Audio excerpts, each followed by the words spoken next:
Assalamualaikum warahmatullahi wabarakatuh. Halo teman-teman semuanya. Perkenalkan, nama saya Kartika Sekaranjani dari Rombel E, presensi 36. Kali ini saya akan memaparkan materi mengenai materi mata kuliah pengantar ilmu pendidikan yang diambil oleh Ibu Sri Samiasih MKes untuk memenuhi tugas ujian tengah semester mata kuliah pengantar ilmu pendidikan. Seperti yang kita tahu, pendidikan merupakan suatu proses yang tidak bisa dipisahkan dari kehidupan manusia. Karena sejak dari lahir, manusia diajarkan oleh orang tuanya, lingkungan, hingga duduk di bangku sekolah tentang pendidikan. Jadi, pendidikan disebut sebagai proses seumur hidup. Nah, pendidikan memiliki 3 sifat. Yang pertama, sistematis, karena memiliki objek kajian, metode, dan pendekatan ilmiah. Yang kedua, bersifat interdisipliner karena bersinggungan dengan psikologi, antropologi, sosiologi, hingga filsafat. Lalu yang ketiga, bersifat aplikatif karena digunakan untuk membentuk individu dan masyarakat. Nah, filsafat manusia mempelajari tentang hakikat manusia secara mendalam. Kalau manusia dipandang sebagai makhluk bebas, maka pendidikan harus memberikan ruang untuk kebebasan berpikir dan berpendapat. Nah, sedangkan jika manusia dianggap sebagai makhluk sosial, maka pendidikan juga harus menanamkan nilai kolaborasi dan empati. Sedangkan filsafat pendidikan adalah refleksi kritis terhadap praktik pendidikan, di mana filsafat pendidikan itu membimbing kita tidak hanya fokus pada bagaimana cara mengajar, tetapi membantu kita bagaimana kita menemukan jawaban kenapa kita harus mengajar dan untuk apa pendidikan itu penting. Contohnya itu pandangan realisme, pendidikan harus mengajarkan fakta dan ilmu yang objektif. Lalu yang kedua, humanisme, yaitu pendidikan fokus pada perkembangan potensi manusia secara utuh. Yang terakhir, kritisme, pendidikan adalah alat pembebasan manusia dari ketertindasan. Yang pertama adalah landasan filosofis, yaitu bersumber dari Pancasila dan pandangan hidup bangsa, mencerminkan nilai ketuhanan, kemanusiaan, persatuan, demokrasi, hingga keadilan. Lalu yang kedua adalah landasan psikologis, menyesuaikan perkembangan mental dan psikologi. Contohnya dalam pendekatan Piaget, pendidikan harus sesuai dengan tahap perkembangan kognitif. Lalu yang ketiga adalah landasan sosiologis, yaitu pendidikan terjadi dalam konteks masyarakat. Pendidikan harus relevan dengan kebutuhan dan dinamika sosial budaya.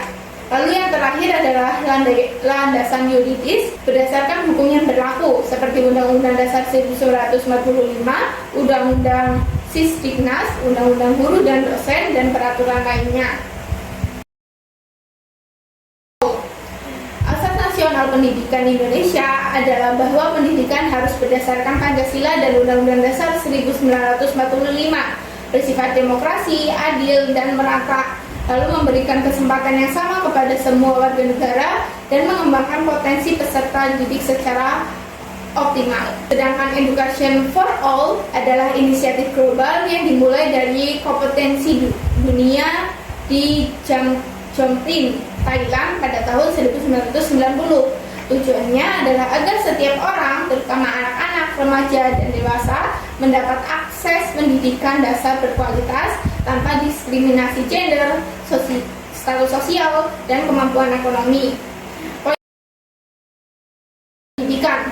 Etika menurut guru menjaga martabat dan integritas profesi, bersikap adil, jujur, dan tidak menyalahgunakan wewenang. Sedangkan profesionalisme berarti guru harus komitmen dalam bidangnya, mencangkup menguasai materi pembelajaran, keterampilan mengajar, mampu mendidik, dan terus belajar dan mengembangkan diri sesuai zamannya. Pendidikan harus memanusiakan manusia, maka proses pendidikan harus mengembangkan semua dimensi dalam diri individu, yaitu yang pertama moral, yaitu membedakan benar yang salah serta bertindak etis. Yang kedua intelektual, yaitu berpikir kritis, logis, dan kreatif. Yang ketiga emosional, yaitu mampu mengelola emosi, empati, dan kesadaran diri. Yang keempat sosial, yaitu berinteraksi positif dengan orang lain. Yang terakhir ada spiritual, yaitu memahami nilai-nilai kehidupan dan ketuhanan. Nah, setiap manusia memang lahir dengan potensi kebaikan. Namun, karena faktor lingkungan, pendidikan, pengalaman, dan pilihan hidupnya akan mempengaruhi apakah seseorang bisa menjadi baik atau bisa menjadi jahat. Nah, oleh karena itu, guru memiliki peran penting dalam karakter pendidik peserta didik. Upaya yang harus dilakukan antara lain yang pertama, memberikan teladan atau modeling, karena setiap seorang anak meniru apa yang mereka lihat. Maka guru harus menjadi figur model yang nyata.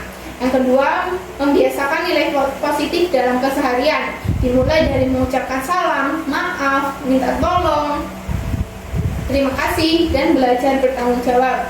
Yang ketiga, menerapkan pendidikan secara sistematis dari mata pelajaran yang diajarkan. Yang keempat, melibatkan keluarga dan masyarakat untuk membentuk karakter bersama. Yang kelima, mengembangkan empati dan kesadaran sosial melalui kegiatan sosial atau berdiskusi.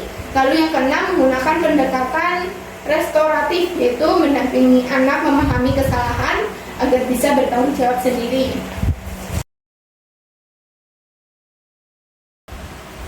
Saya melihat peristiwa ini sebagai refleksi dari banyaknya masalah mendasar dalam dunia pendidikan kita.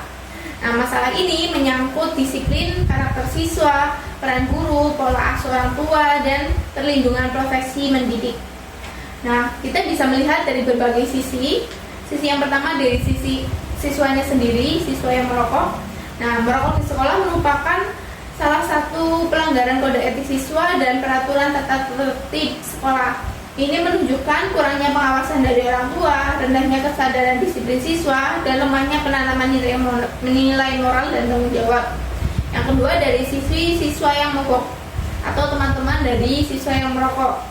Nah, tindakan mogok sekolah dan membela teman yang salah menunjukkan bahwa banyak siswa belum mampu membedakan solidaritas dan pembenaran atas pelanggaran dan kontrol sosialnya yang masih rendah. Nah, yang ketiga adalah dari sisi kepala sekolahnya sendiri, di mana menampar siswa adalah tindakan yang tidak dapat dibenarkan secara etika maupun hukum. Tetapi banyak guru juga berada dalam posisi dilematis, di mana ketika seorang guru mengajarkan terlalu halus atau terlalu lembek seperti itu, dianggapnya tidak peduli. Tetapi jika terlalu tegas, dianggapnya terlalu kasar, seperti itu. Nah, disinilah pentingnya sekolah memiliki prosedur disiplin yang jelas dan sistem perlindungan profesi. Nah, tetapi banyak guru juga berada dalam posisi dilematis, di mana ketika mengajar di sekolah, mungkin perlakuannya terlalu lembut atau terlalu lembek bagi seorang guru, nantinya akan dianggap atau dicap sebagai guru yang tidak peduli terhadap anak didiknya. Tetapi jika terlalu tegas pun, pasti akan dianggapnya terlalu keras dalam mendidik. Nah, disinilah pentingnya sekolah memiliki prosedur disiplin yang jelas dan sistem perlindungan profesi agar semua pihak tahu batasannya. Nah, yang keempat dari sisi orang tua murid sendiri. Nah, orang tua kan harusnya menjadi mitra utama sekolah dalam mendidik anak, dan menjadi pengacara pribadi bagi anak ketika melakukan pelanggaran.